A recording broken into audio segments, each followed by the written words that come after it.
Farmer. Salah! Oh wow! Huge shot. It's given straight away. Yet again fails.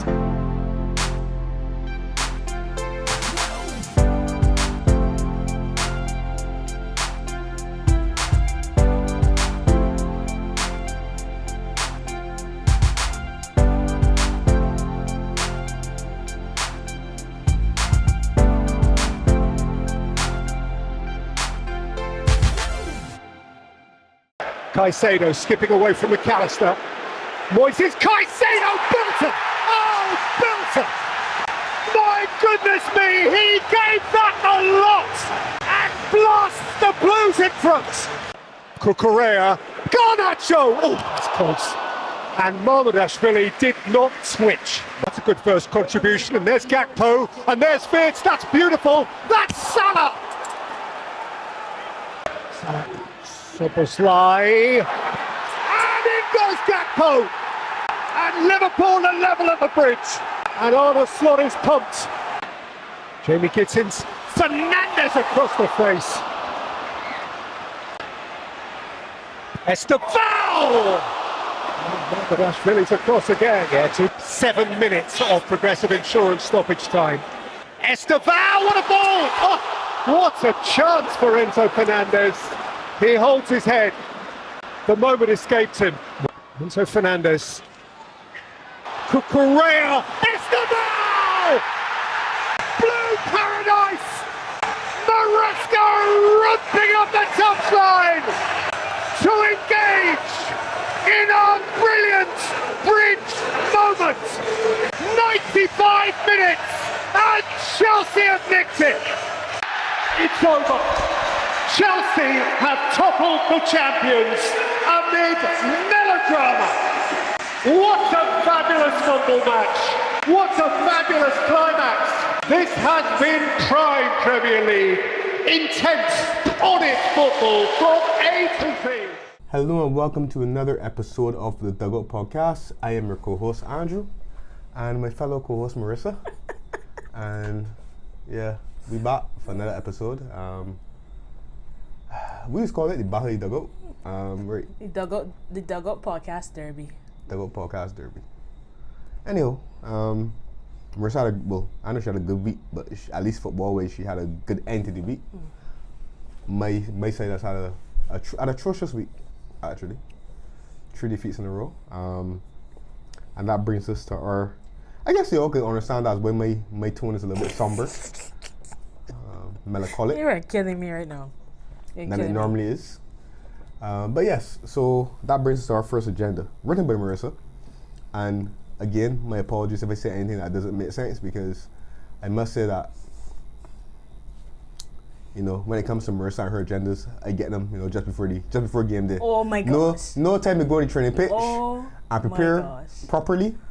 You know, they're very, very off the cuff. So my responses tonight might be off the cuff. You had 24 hours. Not enough? Did I?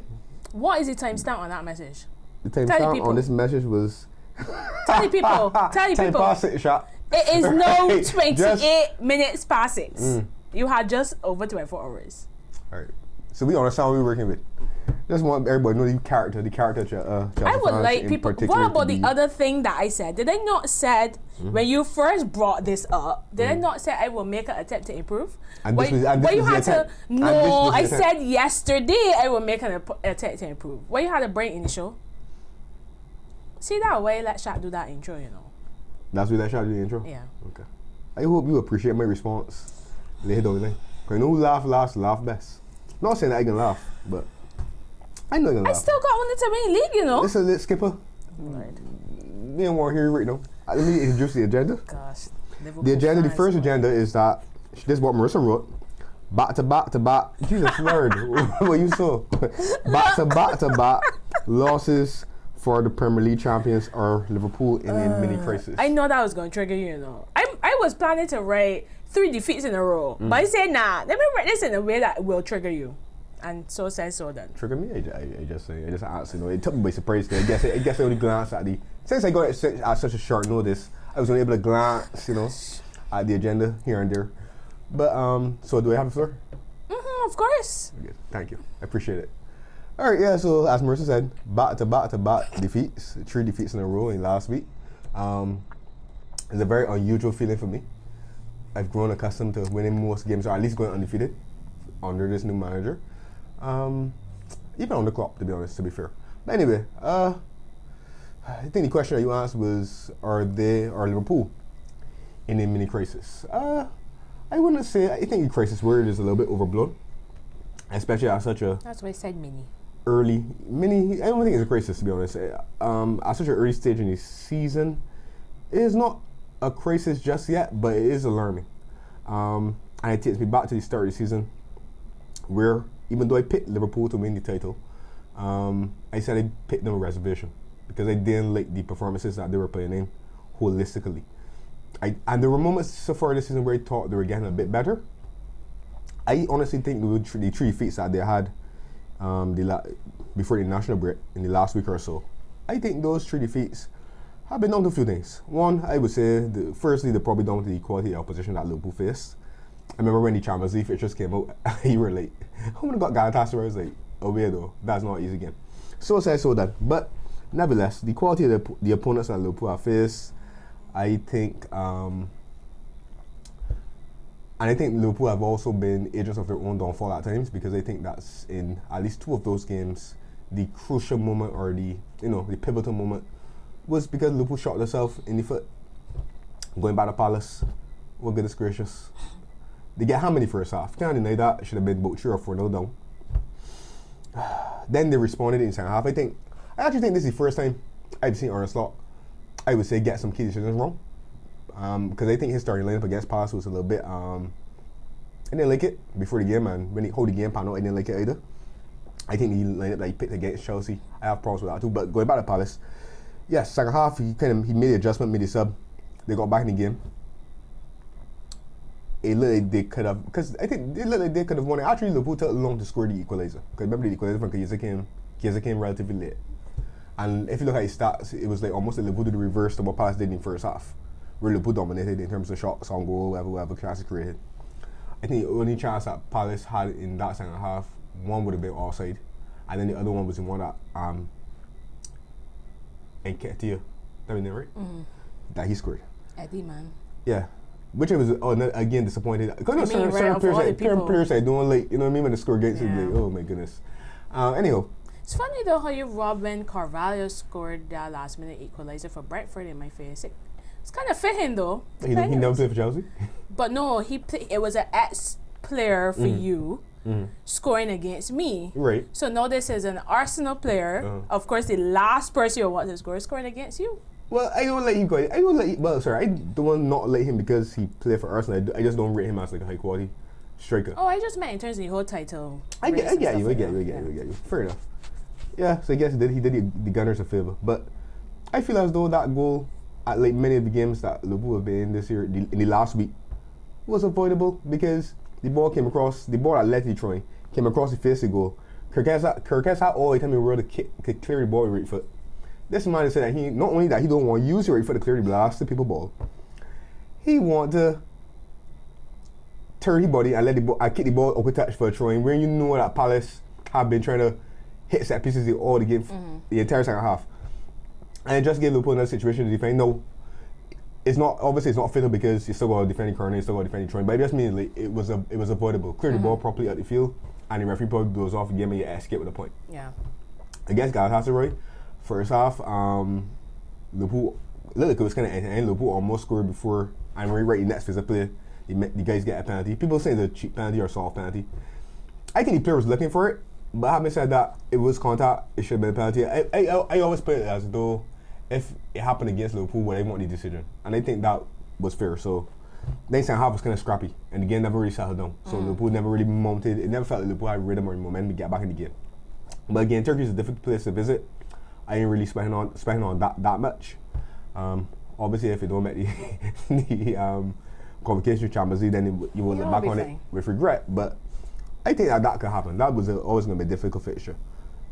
The Chelsea game, though, oh God. Where do I start with this damn game? And then again, what Liverpool need to do to improve this little rut that they find themselves in. Because, like I said, because the first 5 games of the season they won, they're still relatively okay because they're only a point off the top. But when you look at the upcoming fixtures that are coming in after international break, Arsenal have some very winnable fixtures, Liverpool have some very difficult ones. And it can't be a case where you're still dropping points because you don't want to give yourself too much of a gap or too much to do to play catch up. Because you can't expect that Arsenal City, for example, if they get in front, are going to drop these sort of points needed for you to get back in it. But having said that, Chelsea, oh goodness gracious. I felt Liverpool started the game quite sharp in the first 7 or 8 minutes. There was a moment though where first time Chelsea played through the press, which was about minute 10. From there, Chelsea kind of wrestled control. Now, Chelsea wrestled control and kept the ball well, were playing out through the press, started winning second balls, started winning duels, for example. And Liverpool never were able to wrestle back control. I don't think Chelsea, to be honest, in the first half, Chelsea were the better team, but I don't think Chelsea created many chances. But obviously, the goal that Caicedo scored that you shot you start, for whatever reason, I don't know. Oh no, it's not that one. Which one you shot? Oh, you mean the Esteban one that you? Yeah. Anyway.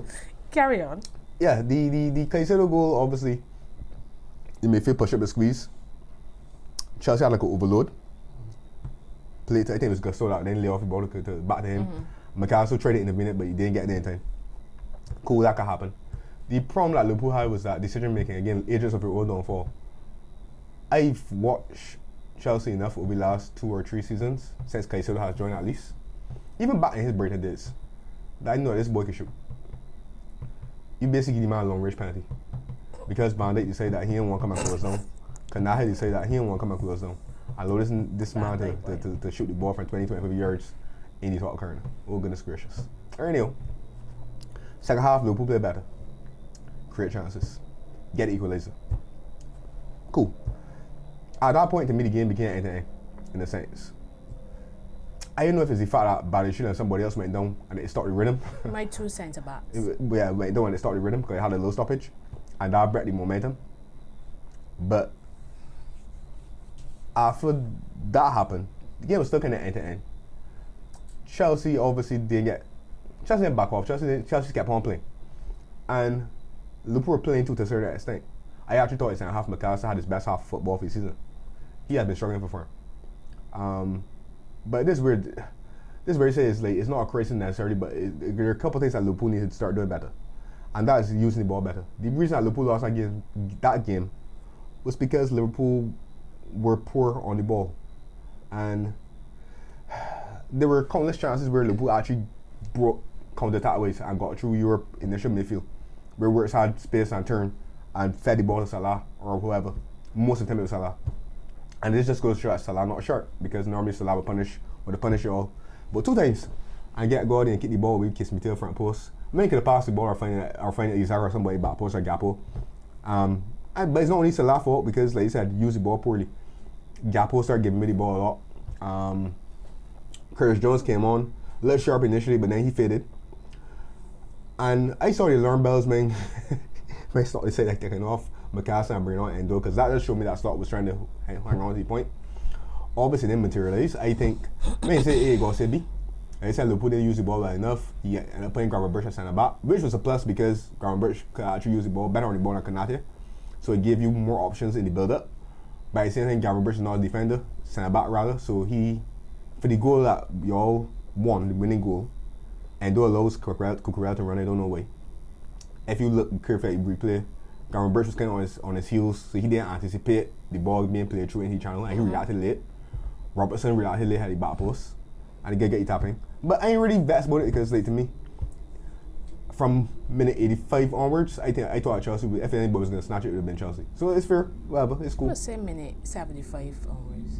You would say minute 75 onwards? Which part, where you would say minute 75 onwards? No, I want you finish and then I'll think. Before you... Oh, sorry, but I mean... Finish before you, because I know you want to...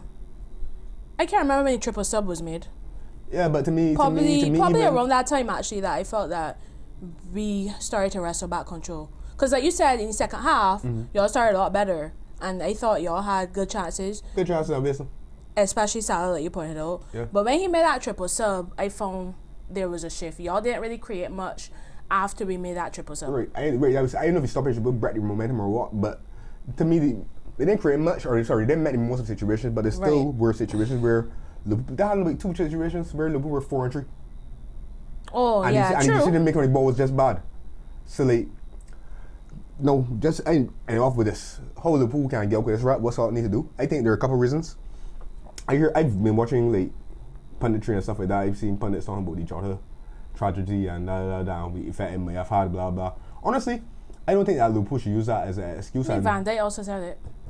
He kind of alluded to it, yes, but I feel as though when they say they shouldn't use it as an excuse, because it's not like it's an excuse, it's a legitimate reason that something could go wrong or guys cannot be at the best. But at the same time, I feel as though that's something that media should not necessarily speculate upon. Let the players and the manager, whoever, express that whenever they feel appropriate. I don't feel as though, because obviously I don't think players want to use that as an excuse, to be honest. That's one. I think Slot has some sense to me. I think what was good about Slot last year, again, I mentioned control earlier a couple episodes ago, and Liverpool have seemed to lose the control in terms of the games of being a lot more frequently end-to-end. I think what he needs to go back to, I think one of the strengths that he had was that he oftentimes last year picked the same side of it. Because if you remember the start of the season, the only position that he really rotated would have been the left back position between Smithers and Robertson, and then eventually Robertson became the first choice again. But if you think about this season, he hasn't rotated left back necessarily, but he's been rotating the right back. Kind of, not always his decision because it's been injury in that position too. Up front, the number 9 position has been chopping and changing off late between Ekitike and Isak. Salah is not in form. He's kind of like switching Wirtz's position between the left wing or the number 10 role. And then I think a few other key players have been preparation for this season have been interrupted by injury, chiefly McAllister. I think he needs to get back to maybe picking a solid 11 that he runs with. I know that last year he mentioned that he felt as though picking the same 11 all the time kind of hurt the team because coming into business end, he felt like they were as sharp, as they normally would, especially like around March when the Champions League as it happened. But I think he might need to just to get back a little bit of form, because what Klopp used to do was that Klopp would play the same team, and if they had an injury or whatever the case would be, Klopp would kind of like integrate the person slowly. I don't like the fact that he's at starting games like almost as soon as he was available. I felt as though you could have left Ekitike in and then give Isaac 15 or 20 or 25 and then gradually increase. I feel as though it has been too sudden. And then to me it looks like Salah, it looks like the front players are still trying to find out partnerships or formulate them. So like Salah's lacking sharpness, and it looks like he's still trying to figure out how to play with Ekitike and Isaac in terms of what runs they make or what they like. I feel like Wirtz have been doing good things, but I feel like the good things that Wirtz does hasn't been rewarded because the players ain't sharp and they're not on form and they ain't taking chances. I feel like Gakpo has been hit and missed at times this season. Like I said, McAllister hasn't been on form. I feel like the setup of the team has left people like Kanate exposed. I feel like Bradley hasn't been good. Maybe down to his injury issues. Frimpong hasn't hit the ground running either. So Slot got a lot to work out. The international break maybe has come at a right time, in that he regrouped, look at some tactically and make some adjustments. But I have to ask you a question. Ultimately, I don't know about the mini crisis. I think that they had a bad in the firm, but I think it's nothing that they can't arrest with some tweaks. Okay. Well, the reason why I said mini crisis is because crisis is a word that's overblown, in my opinion. But the reason why I asked the question is, it's not just about the 3 defeats, It's about the fact that we talked about it last show. Liverpool have not put together 90 minutes of a good football game. It's been pieces, halves, quarters of halves. So that's why for me it's like the performances haven't been great. Y'all have been getting out of jail through, going straight to the end, last minute goals and stuff. Performances haven't been great, and now the results starting to mirror the performances. So it's not that y'all have been playing well and then these 3 defeats happen, because that's something different. Then to me it's not a crisis, it's just, But it's the fact that y'all haven't been playing well. And I think what you said last, which is very true, I think the front 3 or 4 are still trying to gel, trying to get that chemistry. But interestingly enough, I don't even think that was a huge... I think y'all biggest problem, at least when y'all were winning and not really playing well, was mostly like defending. I thought that y'all still had... I didn't see Crystal Palace game, but any game I saw before that, I thought y'all were still very fluid in attack. I agree on the Isak point, and it actually kind of feeds into a point that I think that Slot is trying to fit everybody in too soon.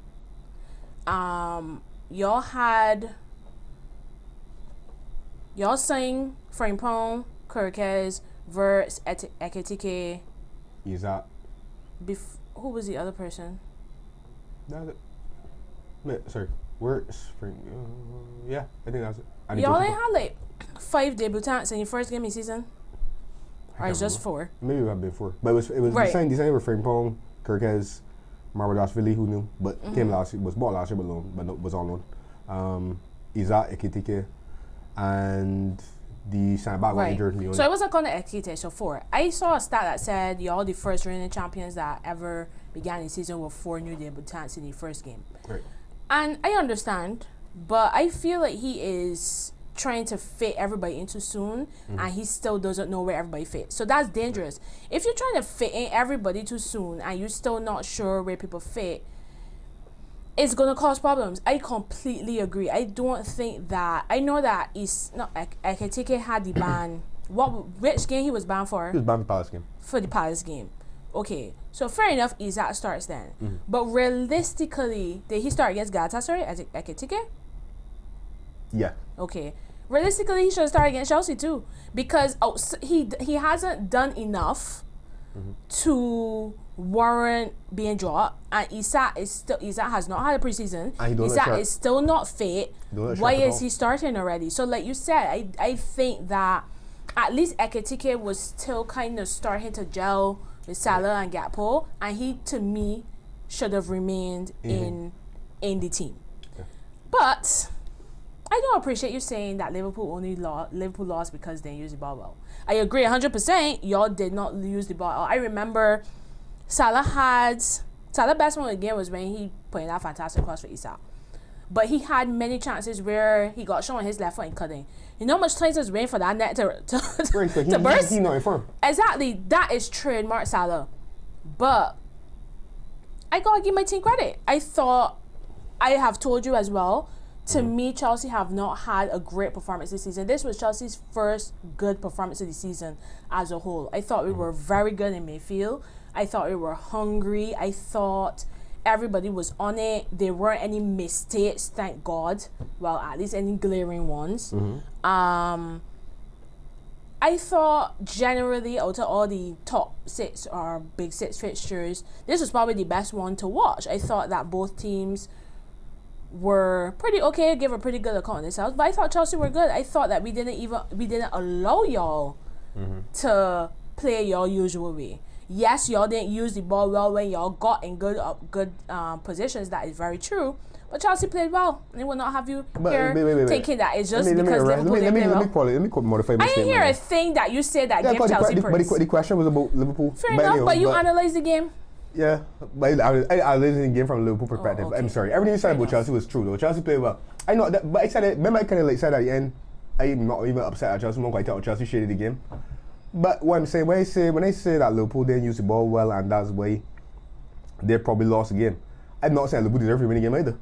But I'm saying maybe Liverpool could have gotten more. Maybe a point. Maybe I think that Liverpool got in positions off enough that, and the ball was at people's feet in those moments that Liverpool could have gotten more than the one goal. So maybe if Liverpool had used the ball better, this is what I try to say, if Liverpool had used the ball better, considering second half, because the first half no, but second half, yeah, considering the frequency that they got in certain areas, Salah, Gakpo, whoever the case would be, had they been playing well and using the ball better and making better decisions, because sometimes it wasn't only about the last pass being off, it was sometimes often about what the decision was. It's true. And so McAllister's decision making was definitely off for a lot of that game. So like my thing is that if Liverpool were playing better in possession, then I think Liverpool could have definitely realistically scored a second goal, and maybe in that last 5 minutes or so, when you all putting all that pressure, maybe Liverpool defend the lead as opposed to trying to hold on to a score line. And that's another thing too. So, okay, as I told you, I felt in the last, I think it was maybe 10, 15 minutes that we really started up the ante. Right, when that triple sub was made. I think for me what was concerning, right, I was fairly confident of getting a result up to minute before y'all scored. Because y'all only scoring by the shoe went off. Right. Yeah. When he went down... He scored. He was still a bit, sure. He wasn't. Was it? Yeah, went off already. Yeah. I keep going. Right. So, by the shoe went off, y'all score. The action pawn went off. I was like, oh my gosh. So, at this point, you have right back Reece James, left back cover Hato as a centre back partnership. You got Ekitike on the pitch, well, eventually because he came off for Isak.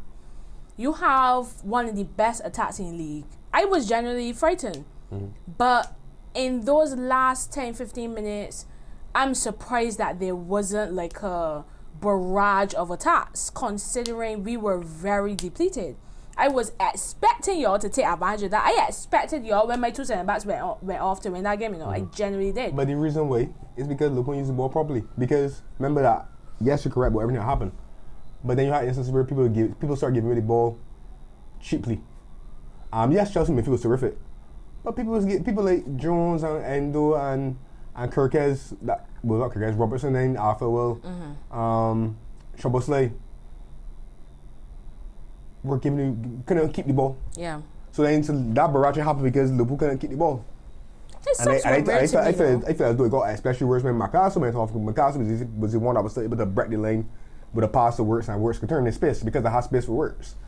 But I'm not taking anything away from Chelsea. Chelsea played well. Yeah. Chelsea deserved it. I think in terms of the selection for this game, you could see that he was trying to go back to what worked for y'all last season. He's a joker. But I didn't tell you why. But I don't let that go. But my thing is, I think when the international break is over, I think that he needs to figure out, and I will ask you this as well, because I figure it will come into your Joker comment. He needs to figure out what is Liverpool's best 11. Forget who y'all have signed. Forget the money that was paid for them, because I am sure that is factoring into the back of his mind. Figure out what is Liverpool's best 11 and play that. What is Liverpool's best 11 on form right now? On form right now? Yes. I don't know, but I'll tell you this. So if you know how he's supposed to, well, no, but it's his job. It's his job, no man. But when I say I don't know, I mean like the unforced errors. Because I even think you were saying that you said earlier that Liverpool haven't played a good 90 minutes. I actually don't agree. I said I agree. I think there's one game where Liverpool had a good 90 minutes, but because they hold the game, it don't look that way. I think the game against Arsenal second half against Arsenal was good. The first half wasn't, but the game against Madrid in the Champions League, I thought Liverpool played well in 90 minutes. I actually think the two goals that Madrid got to get back. When I play, Atletico. Oh, yeah. I didn't. I thought the two goals that I thought the two goals that Atletico got to get back in the game and get back on level terms were against the runner play. To be honest. So that game apart, though, I think that for the most part, I gave was a good performance. Okay. But what can I say? What he? And when he made the comment that he's a joker. Obviously, I don't think the man's a joker. I actually like the manager, but this is where when you spend money is coming to play though. I can't even tell me, right? I spent 100 on million. Isak no, and the reason because they say Isak need to build up his fitness. So integrate it incrementally. But Wirtz had a preseason. Number one, number two, Wirtz is playing that ball to get dropped either. In my humble estimation, I just think that the players that he playing with not using the ball well enough in the game position at times. Yes, there have been certain games where he's been off the pace in terms of he want more time than he's getting, but for the most part, he's done okay. But I spent 160 million pounds on a man to get to the bridge and no starting. Making sport. I even come to the bridge, he gonna start. Seriously, he gonna start. It almost like you hiding for a walk because he started bringing second half. What hiding for? Huh? But what 11 would you have picked against Chelsea? I would have picked I can take it up top, number 9. I would have picked Gappa by left, Salah. I would have picked Wirtz in 10. I would have played Gareth Birch and McCarthy to centre backs, and then he back for I might have played Rob Boy instead of Kirkez. I start Van Dijk, Kanate. So it's so close to the team that he picked. So you wouldn't have played Sabozale? Exactly, and that's the problem. See, the decision that he gonna make, that he running from. Remember we had a discussion at the start when you said to me that Marissa Boston can play too. Don't mean Marissa Boston can play. It's an argument that goes like this, right? I can remember the exact example a person used, but I think it was an older person that I knew that you so fondly remember. I think it was the Brazil 82 team that is known as the greatest team that never won the World Cup because of the talent that it had in the squad. And one of the arguments was some guy who was the top scorer at the time in the Brazilian league should have been playing instead of Zico. And one guy said, "Homie should be playing instead of Zico, like Zico." You know what I mean? So like, I think I understand Sabozale has done well in the positions, in the utility positions that he's been using so far this season, but start running from the decision. What Slot should have done is that McAllister not fully fit, let Sabozale play in the 8. Really truly, Sabozale's best position is really an 8, not really a 10. You just play Sabozale in 10 because Sabozale's giving a lot of industry, a lot of running, a lot of work rate. That's cool, not saying not. But if the reason that you brought him Wirtz because you want him more goals and assists from that position, right? So unless Wirtz playing absolutely abhorrent and horrible, Sabozale go and compete with Garman Birch and McAllister for the 8. Now obviously Garman Birch can't get dropped. I don't think Garman Birch should be dropped. I think Garman Birch can all droppable at this point. So then the fight that Sabozale got in his hand is the game team instead of McAllister, Jones, and himself in between those three. But McAllister ain't playing well. So that's why I'm surprised that you would have chosen McAllister. Yeah, but I thought McAllister played a lot better than half. He didn't play well up until this game though. That's true, right? Right. I mean, I think the reason was because he didn't have a full preseason. He had an injury from last year. He had a couple of issues. So I'm saying, Slot one is like, what you kind of get to? You want to play a man into form, right? And you don't want to drop it because you want to keep playing and hopefully rhythm will come back. That's true too. So like, my whole thing is that if the argument is that Sabozale playing so bad I can't drop it, then put it 8. I give McAllister necessary rest. You know what I'm saying? But clearly the quality that McAllister bringing on the ball, Slot believe he can't go vote it either. I guess so. Because at the same time you mentioned McAllister ain't playing well, then why you don't give Jones a try? True. So like, they got a lot of things for you to work out. But if you talk about his strongest 11, Sabozale in it no more. He don't believe that though. I could tell. It hurt myself, but like, I don't think Sabozale deserve to go 11. I'm not saying that either. But I'm saying is that if you buy Wirtz, like this is the thing, it's like almost like if you want to put Sabozale to 10, for certain games, yes. So for example, the game in Turkey or hold the game panel against Newcastle, where the ball was a lot direct, the derby against Everton. I can understand starting Sabozale because he may want a more robust midfield in those type of games. But Chelsea can play football. Chelsea can come and play the direct up and down long ball. You know what I mean? Physical over physical game where it's not football. Then Wirtz should start. That might help my estimation. So if you want to play Sabozale, then you should play it right back from the off. Well,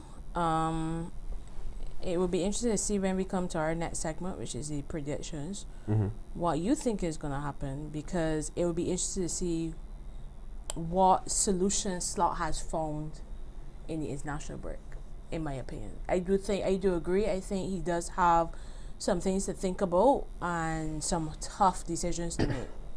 Because ultimately, I assume that he was involved in signing these players. Definitely was. Therefore, he has to have an idea of how they were going to fit in the current system, and then how the players that exist will fit with them. So he has to figure it out. Another problem Liverpool got to do, that I didn't mention, was that remember I said when Trent decided that he left, Liverpool be different. Probably the reason that Salah probably off the game is because Salah getting feed the ball as much when Trent playing, right? Trent was almost like a cheat code, because Trent could actually play 3 lanes from the back, right? You recognize that whole Crystal Palace Chelsea set up the winning game Liverpool time in midfield. So McAllister and Gravenberch, at least in the first half, because when the game started, the intensity a bit more higher. Second half, when you all drop off a little bit, I mean, in the mid to low block, McAllister got on the ball more. So then that probably waited to me a little bit. McAllister played better in second half. First half, he couldn't get the ball. He couldn't get the ball. He could get the ball facing the goal bar, and when he back the goal, he could do his go back, right? Trent is one player that Trent can actually play the ball 3 lane, front the back. Not a Trent in there. How you build up different. Gotta be different. It meaning then that because the ball ain't reaching so lot of them up the pitch in certain areas works on, so I will come deeper to get the ball. He got to find some way tactically to arrest that late event occurring, because clearly this is something that teams using more and more, especially not trying to. I know we can do, because like I said, for all I remember when we discussed this, you think Conor Bradley is a good right back in the making, which I do too, but Conor Bradley on the ball is not trying. It's true. Same with Frimpong.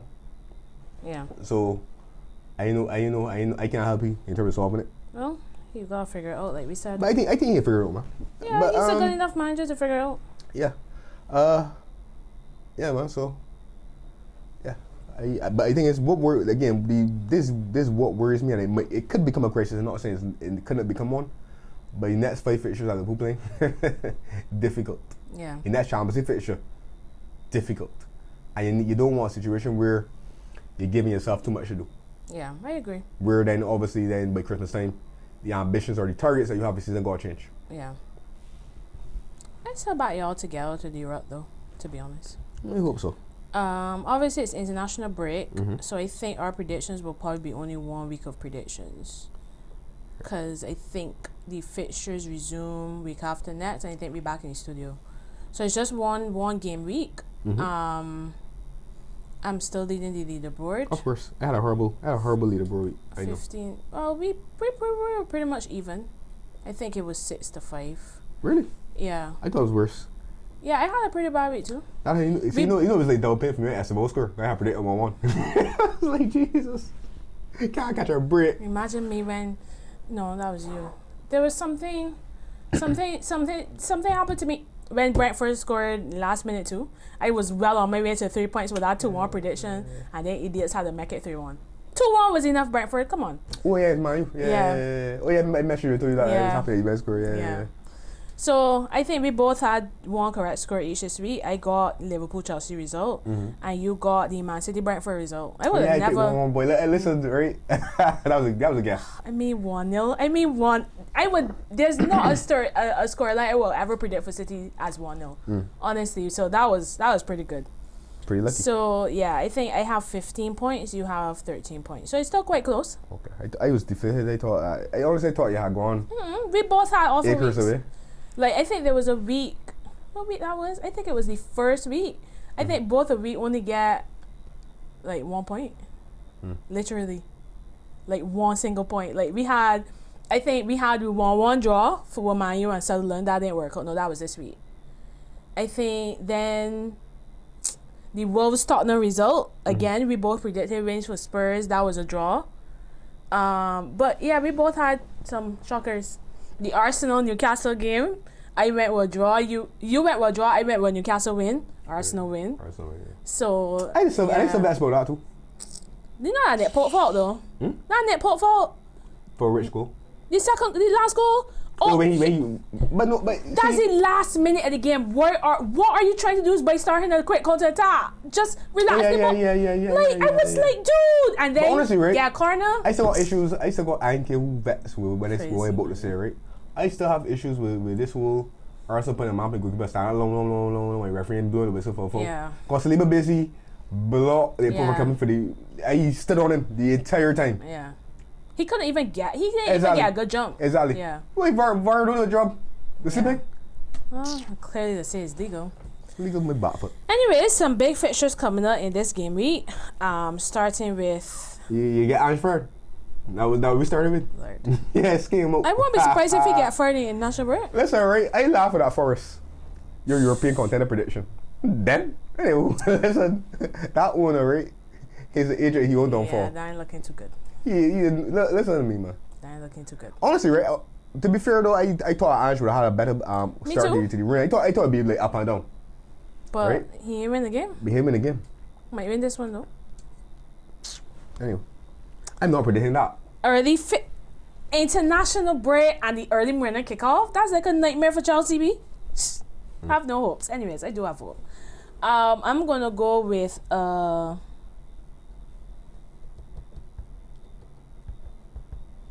I need to document these predictions. In fact, I think I call it. Yeah, you could document. Yeah. So yeah, you call it. Opening game is Forest versus Chelsea. Like you said. Right, hold on. Let me get my ID notes. You may be right, because honestly, judging by Postecoglou's history at Tottenham, whenever you need a result, you pull one. Anyways, Chelsea versus Forest. I'm gonna go with a 2-1 Chelsea win. Confident, man. So good. I'm gonna go with a 2-1 Chelsea win as well. All right, our net fixture in terms of the big sit size, we have City hosting Everton. Jack Grealish homecoming. Can't play. Oh, he on loan. Is it right? Oh yeah. No, he can't play. Darn. Everton haven't been too shabby this season, They haven't. Still backing City to win this. City, yeah. My turn to go first, but... Oh, go ahead. Sure. I'm going to go 2-1 City. I'm going 3-1. Okay. The late kickoff on same Saturday. We have Fulham hosting Arsenal. Okay, so as you rightfully said in your analysis, Liverpool have some tough fixtures. Arsenal have some winnable fixtures. However, must be lovely to be them. Arsenal fans get a little bit too carried away. Getting ahead of themselves. I think one thing I've realized about the Prem so far this season is that, to me, all these games difficult, Andrew. Like, they all have their little nuances to it. To me, Fulham have started the season decently as well. I don't think that their results have matched their performances. Agreed. Because they lost against Villa, right? Yes. I watched that first half last week against Villa. Yeah. They were really good. But I mean, you're still playing Aston Villa away. I don't think Arsenal should count the chickens before the hatch. I think that, yes, they're winnable on paper, but these teams, like, honestly, we had Spurs to spike Wolves, and up to 90 plus 6, they was going to beat Spurs. Like, come on. Like, to me, there are no guarantees. I say all that to say might still give Arsenal the win, but never know. The thing is with Arsenal is that they're not conceding a lot of goals. Yeah, they're very defensively good. Yeah, they're defensively solid. That's the thing. I can go 1-1. Okay, that's a good show.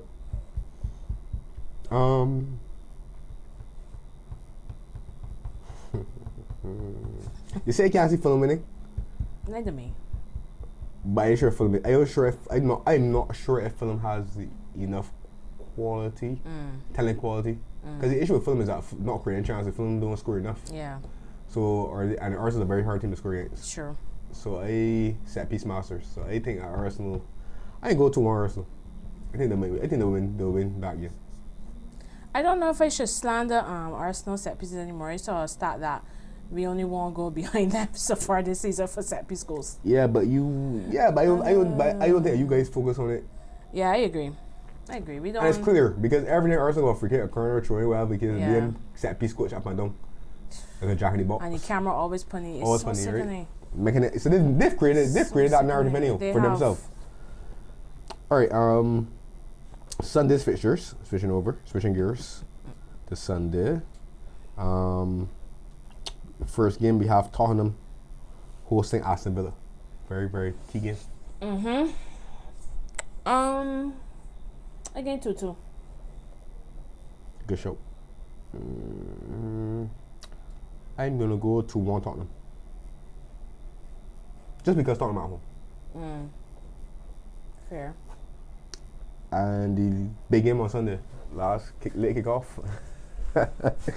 Oh my goodness. Liverpool hosting Man United. Will United finally get their first back-to-back wins under Amorim? Thank you for creating that narrative. I might add piss off as well. But right. Maybe I'm reverse. Yeah, I don't feel so I can back my boys. 2-1 Liverpool. I'm gonna go 3-1 Liverpool. Good show. Like, a lot of our focus in your analysis has been on your midfielders, but United midfield is food for any team. So I think I back you all together. I know it's a derby, and United seem to always rise for their big games, but I can't see any other result other than. I think Liverpool will be a lot better at Anfield. Yeah. I think they'll want to get back to winning ways as soon as possible, and I think I'm not sure how, in terms of what time frame everybody's going to come back for international duty. But I think that, reset, probably some tough and frank face-to-face meetings, conversations being done by the leadership group, the manager, whoever else, and I feel as though they'll be focused on that particular day. So I feel as though they won't only want to win, but they want to put in a performance. Well, so my key players getting a nice break, so I appreciate that very much. These international breaks is just, I don't know, worry me. There's also a game on Sunday, but Monday, but we won't predict that. Just saying that because the Premier League, in terms of that weekend fixtures, wait, when did we predict Potter was going to get sacked? Brentford. I think we predicted he would get sacked after Arsenal. Yeah. Wait, we did? I think so. I know we said that he was going to get sacked though. Yeah, and the whole man do press conference. Forrest gift wrap by Summer Manager. Yeah. The funny thing about that is I don't even think, I don't know, I think when they first started following football back in the day, not as far as you obviously, but I feel like sometimes when a manager gets sacked, you can't use a feel for them, but there's just bounce right back in the job. Like you don't literally get fired a few weeks ago and. But you see, the thing is he ain't get fired. Yeah, I get it. But even when they do though, reasons. When they do, they still bounce back. But yeah. Most people get a job. I don't know, Forrest in trouble. Honestly. They could probably trade Paul next. Oh gosh. Right though. What a circus that would be. So you want to introduce our sponsors quickly? Yes, we'll take a break for a word from our sponsors. Whole Health Pharmacy, located in Jordan's Complex, Speightstown, St. Peter, carries a variety of products to take care of you and your health. Essential oils, muscle rubs, and the run-of-the-mill medications. And definitely don't forget your vitamins. Vinci sea salt, air humidifiers, tumblers, and women's havens pads too. We got it all for you. Don't forget your Barbados and natural Vinci snacks. So for sure you're gonna keep coming back. Ever hear about structured water? Well, tell your son, tell your daughter. Whole Health Pharmacy. More than a pharmacy, we take care of you and your health.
And we're back.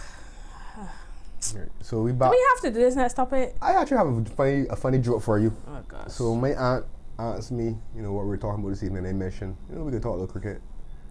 Cricket? West Indies? I say, yeah. My aunt, you find another topic.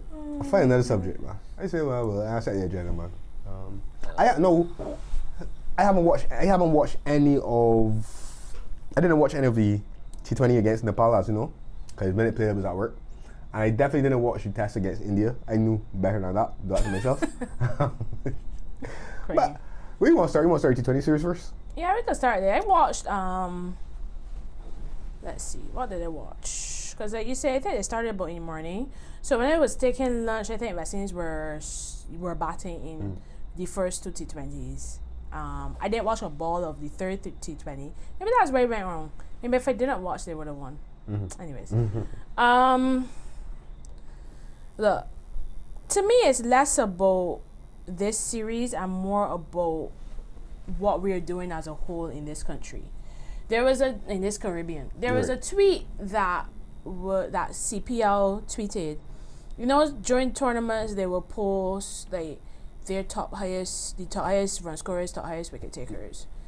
In our top highest wicket takers, I think none of our local bowlers were at the top. I think in the top 5, I think we had one local bowler or two, and then in the top 5 run getters, you had Shea Hope only, and the rest were old overseas stars.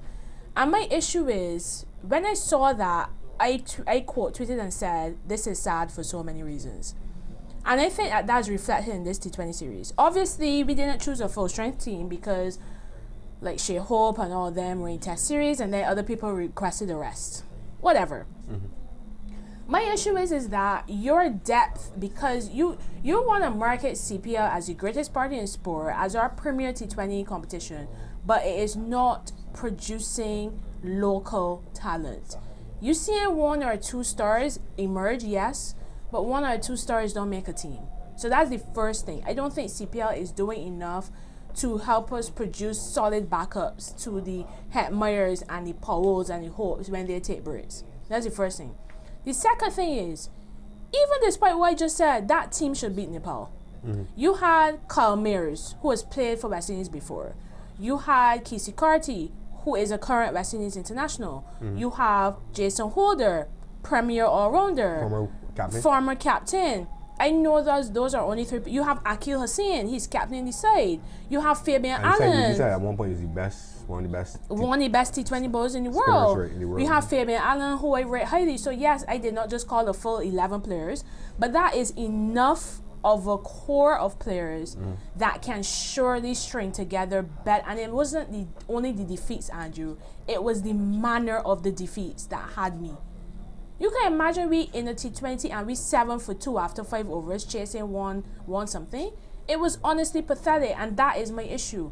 One, yes, the CPL isn't doing enough to produce local talent, but I still feel that we had enough quality to be able to beat Nepal.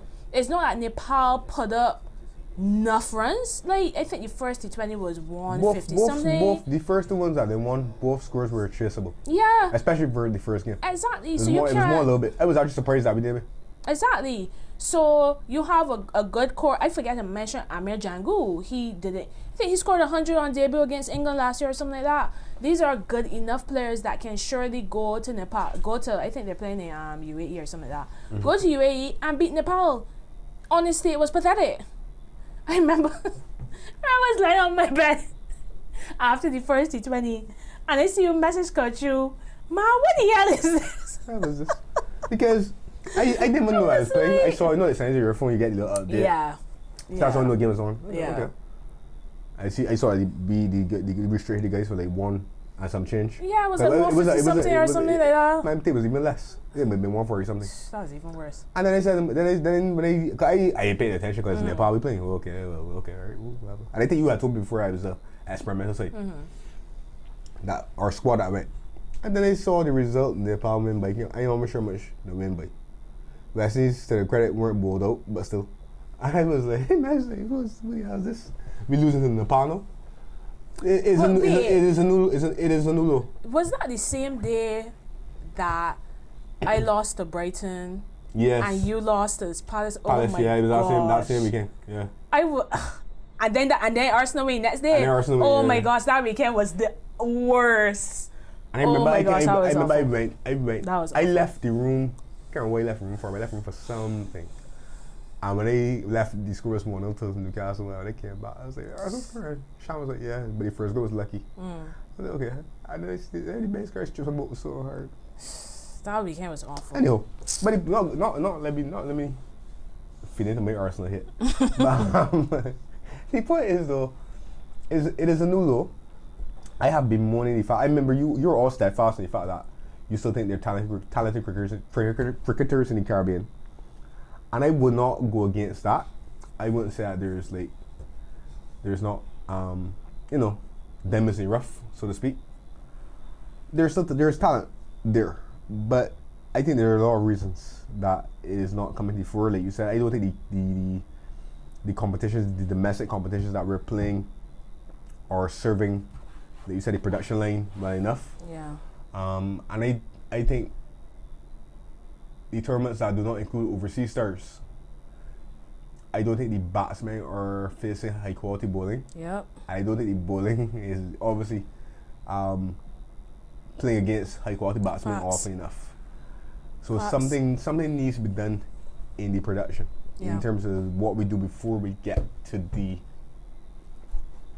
international level. Yeah. And until that is done, I remember when they what who were they playing against when they were bowled up for a cheap score last year? It was Australia. Or South Africa. When they Australia. It was Australia. How much they got bowled for again? 27? 27. Yeah.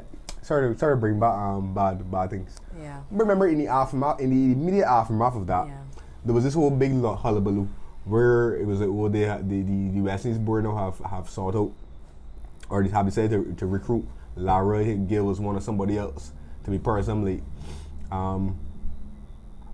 review board or council or whatever to go over and come up with a plan. That's what's gonna help. I ain't hear nothing since. So, I just saying I haven't heard anything since. Not talking about former players, I just saying like we've heard nothing about the plans to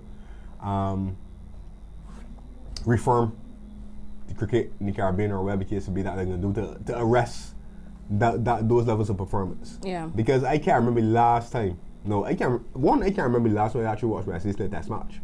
Proper. Even a day's play. Yeah. But I can't remember last time, even when the games have been competitive, where West Indies have played a test match that has gone beyond 3 days. Even when Australia went to 4 and 5 days. Even when they're in the ascendancy though. Yeah. They can't, I don't know. They can't drive on the advantage. And that's my favorite thing. It's okay to call for review boards. We don't need that. We need investment. We need money. We need things that will take the cricket forward. Like right now, Women's World Cup going on. We in for there because we women in qualify, which is crazy.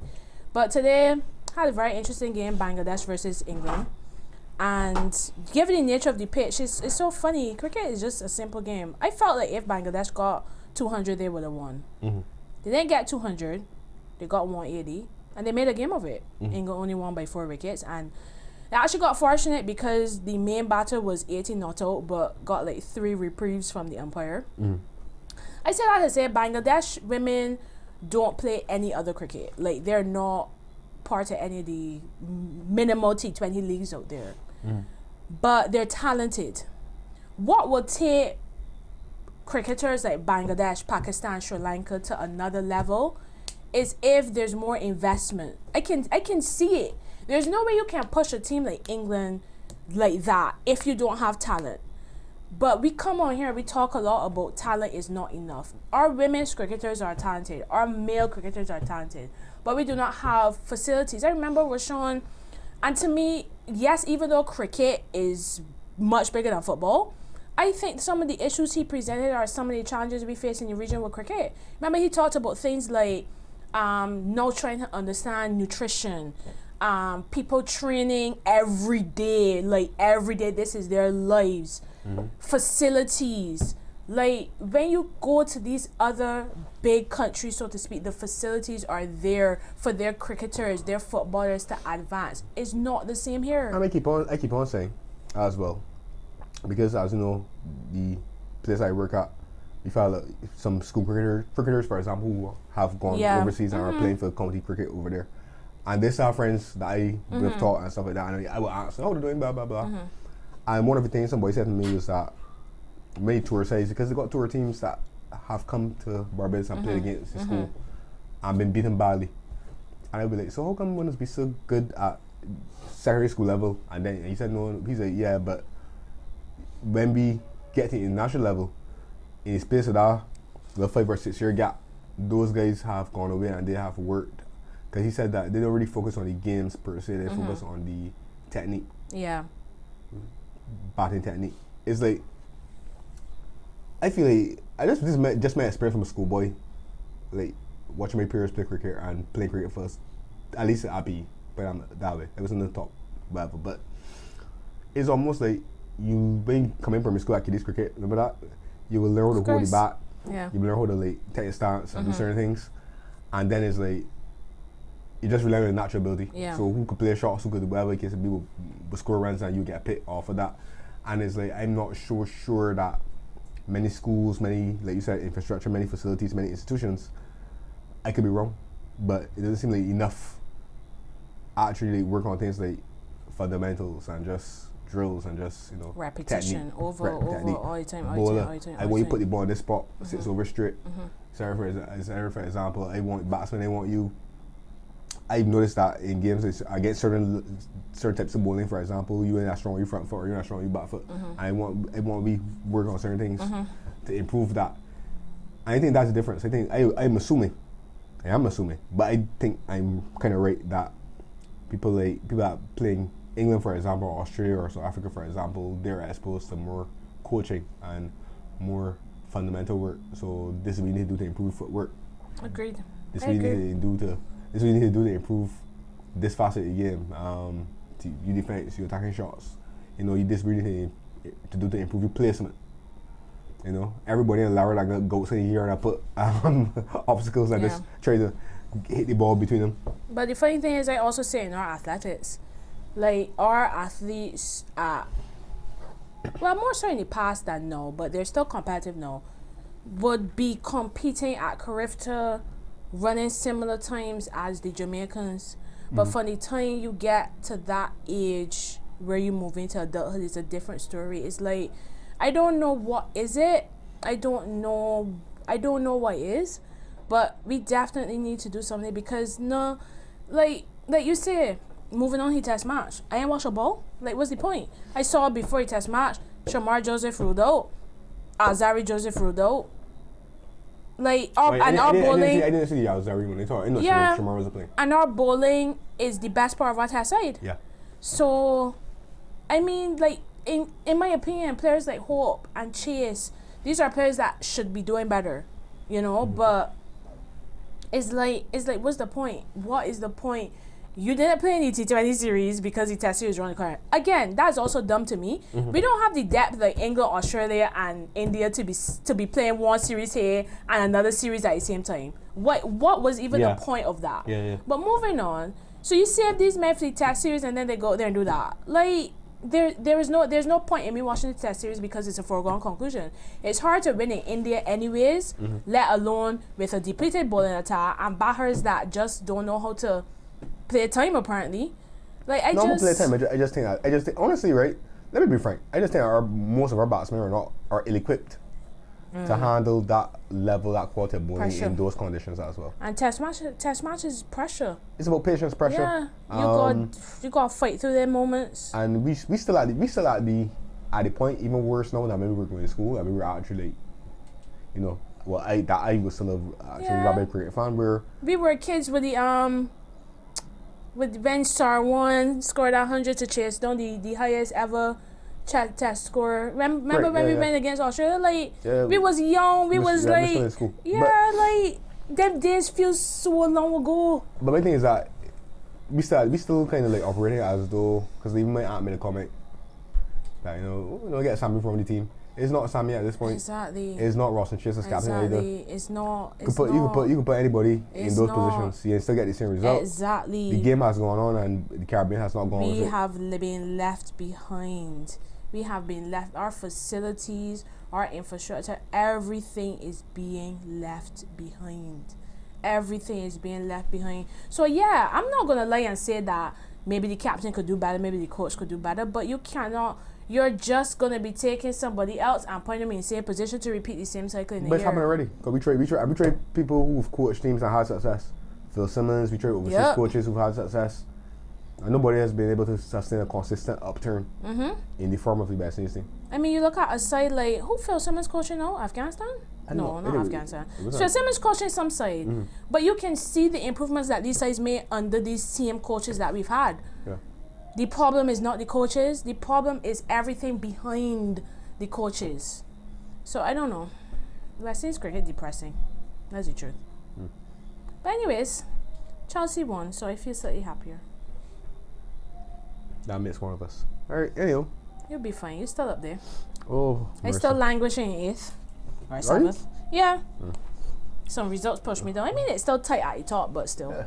Well, if I continue to play the way the team playing, or sorry, decision making the key moments, then I'm gonna be joining you. Y'all bounce back versus United.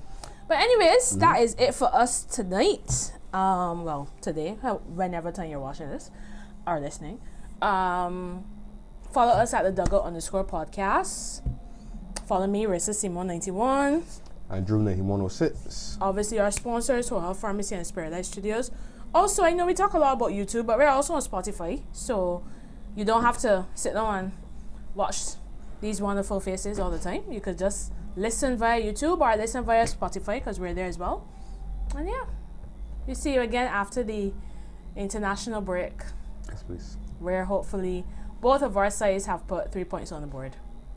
That'll be. Why am I rooting Next for time, you? welcome. Why am I rooting for Liverpool? Dang it, yeah, I don't want Arsenal to win the league. Yeah, both of our sides, 3 points on the board. I think City is still attractive, so I don't sleep on City. I ain't sleeping on City, but I think Arsenal is y'all biggest threat. Well, we'll see. If we need to for Arsenal do it, what they normally do and be their own But worst it's- enemy as well. And it's still very early. 7 games is nothing. Yeah. All right, so join us again next time.